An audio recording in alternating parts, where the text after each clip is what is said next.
Eh bien bonjour, bonsoir, j'espère que vous allez bien, c'est Fleu. Aujourd'hui on se retrouve enfin pour la review du chapitre 127 de Kaiju numéro 8. Avant que la vidéo ne démarre, j'ai une grosse information à vous partager, peut-être que vous l'avez déjà vu passer, en tout cas je vais la dire ici. En fait là c'est vrai que depuis quelques chapitres, on arrive vraiment sur le climax, sur la fin de ce combat contre Meriki. Donc on l'avait pressenti que la fin approchait forcément. Et donc là la grosse information qui va peut-être vous surprendre, c'est que le manga touche à sa fin véritablement. On arrive à la fin. Il nous reste même que 2 chapitres après celui-ci. Là, on est au chapitre 127, ce qui veut vraiment dire que le manga se termine au chapitre 129. Donc on a le chapitre 128 et 129 et ça sera la fin. C'est-à-dire que là, il reste un mois en fait à Kaiju numéro 8 avant que ça se termine quoi. Non, je suis vraiment choqué en fait. Je pense que je redirai des mots plus tard dans la vidéo, à la fin de la review. Mais franchement, je sais pas quoi penser, je suis triste aussi quelque part. Je m'attendais pas forcément à ce que le manga se termine aussi vite que ça. Peut-être qu'on aurait pu imaginer une suite ou quelque chose d'autre, d'autres événements à exploiter, à imaginer tout simplement. Là, apprendre ça, sachant qu'il n'y a que 2 chapitres après ça, on aurait pu avoir 5 chapitres comme d'autres mangas qu'on a pu avoir, comme JJK il me semble, et aussi pour My Hero Academia. Mais là, l'annonce de 2 chapitres, c'est vrai que ça fait mal, on dirait que c'est beaucoup trop peu. Et voilà tout pour cette information, on en reparlera un petit peu après. Mais en tout cas, si vous voulez soutenir la chaîne sur les prochaines vidéos, n'oubliez pas de vous abonner. Bah, du coup, c'est parti pour la review de ce chapitre 127, qui sera quelque part, en quelque sorte, on va dire, un peu court dans ce qu'il va raconter. Mais il fera quand même la durée habituelle, on a 22 pages ici exactement. Donc ici, ouais, il est surtout rapide au niveau de ce qu'il va raconter. Donc le chapitre démarre là où on s'était laissé au chapitre précédent, avec Kafka qui se retrouve face au noyau de Mereki. Ici, on a tous les différents personnages qui vont venir encourager Kafka pour venir à bout de Mereki. On a Kikoro qui va dire allez, c'est parti maintenant Kafka, c'est à toi de jouer, donc vas-y, démolis-le. Kafka est là, il prépare son gros coup de poing, son coup de poing le plus puissant, j'imagine forcément.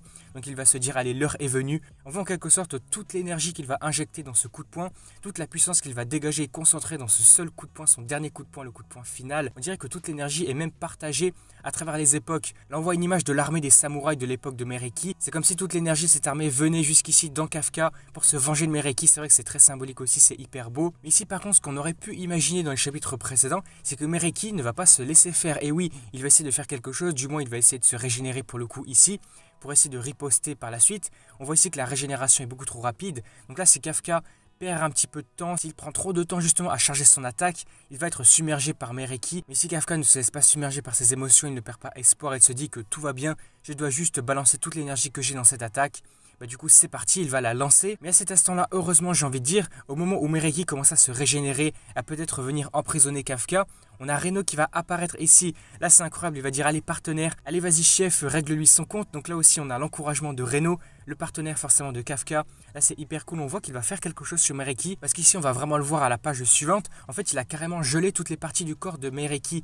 Donc c'est pour ça qu'ici Kafka gagne du temps finalement, il peut placer son attaque, son coup de poing. Donc grâce au gel de Reno, il va pouvoir balancer son coup de poing. Voilà, c'est parti, la double page, hyper cool quand même. T'as le plan comme ça avec le gros coup de poing de Kafka avec la projection d'air et tout. Ça montre vraiment toute la puissance qu'il a balancée à l'intérieur. À cet instant, au moment où le poing de Kafka entre en collision avec le noyau du Mereki, on se retrouve comme à l'intérieur de l'esprit de Kafka avec lui adulte qui va discuter avec son lui plutôt enfant. Et les deux vont se dire que c'est peut-être pas l'avenir qu'ils imaginaient, mais que actuellement, s'ils battent Mereki, ils auront la classe. Du coup, c'est parti, on va le pulvériser. Donc c'est parti pour le détruire et pour gagner, asséner le coup final. Ici, on a une page qui est quand même assez magnifique quand même. On voit Kafka qui va s'élancer, qui va courir, donc droit devant pour venir à bout de Mereki. Et petit à petit, plus il va avancer et plus il va grandir tout simplement. On voit les différentes phases de sa vie pour arriver à maintenant au Kafka actuel adulte. Donc face à Mereki, il va lui asséner son coup de poing. On voit qu'il déchaîne vraiment toute sa puissance. Tu vois l'énergie qui se dégage à travers ses yeux et tout. Il est enragé. Du coup, c'est parti, le coup de poing touche sa cible, Mereki est maintenant explosé, on voit tout son corps se désagréger, se détruire. Et donc là voilà, on se laisse sur la fin du chapitre, la dernière double page. Magnifique quand même, avec Mereki qui commence à se détruire, à se désagréger. On voit ici également tout simplement ses cris de douleur pour bien montrer qu'il est mort, qu'il a perdu, que le combat s'est vraiment terminé, qu'il a été conclu ici. On aura également les différentes réactions des quelques personnages qu'on a pu avoir sur le champ de bataille, comme Mina, Kikoru, Reno. On aura aussi Oshina, Narumi, finalement tous les persos qui étaient là présents sur ce champ de bataille, du coup qui réagissent à la fin de Mereki. Voilà, le chapitre s'arrête là. C'est vrai qu'il aurait été un peu court, je l'ai dit en début de vidéo, sur ce qu'il raconte. Mais en tout cas, le combat s'est terminé, le combat s'est conclu ici. Et du coup, je le rappelle, on va rediscuter un petit peu de cette information. Le manga se termine là, donc avec plus que 2 chapitres. On est vraiment sur la fin. On a eu la conclusion, donc le climax du combat. Et maintenant, on aura surtout un petit épilogue, je pense, de 2 chapitres. C'est vrai que ça paraît beaucoup trop court. On aurait pu s'attendre peut-être à 5 chapitres, comme du MHA, du JJK. Ça aurait été peut-être un peu mieux pour développer un peu plus l'histoire. Mais du coup, ça se termine vraiment maintenant. Je m'attendais peut-être pas forcément à ça. Peut-être qu'on aurait pu imaginer une petite suite, quelques petites choses. Et du coup là vraiment voir Mereki battu, c'est vrai que ça paraît peut-être surprenant, peut-être rapide. En fait c'est surtout qu'on s'attendait pas à ce que le manga se termine maintenant. Du coup voilà, écoutez, n'hésitez pas à me faire part de vos avis dans les commentaires, peut-être qu'on pourra discuter un petit peu plus sur cette fin peut-être rapide ou pas, je ne sais pas. C'est surtout qu'elle arrive comme ça par surprise, on ne s'attendait pas forcément à ça.